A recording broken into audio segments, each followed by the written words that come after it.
Welcome to McPlum, simple solutions served daily. You start by confirming the CPM version and that mods are allowed.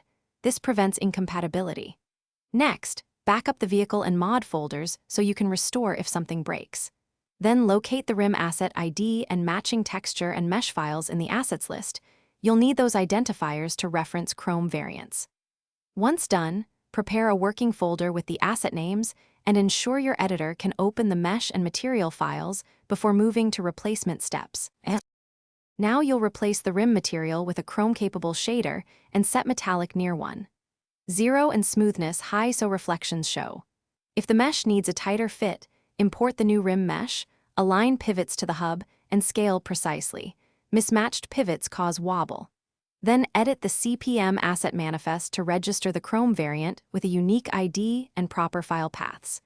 Make sure the texture compression and normal maps are compatible, otherwise the Chrome will look flat. You should now load the car in CPM and drive into varied lighting to check reflections and edge highlights. Chrome shows differently at night than midday. If reflections are weak, tweak intensity, Fresnel, and specular settings. Make small changes and retest. If rims clip, misalign, or the game crashes, immediately restore your backup and examine file diffs to find the faulty change. Most issues are path, ID, or shader mismatch. Finally, make incremental adjustments and document the working. Thanks for watching. Stay juicy and subscribe.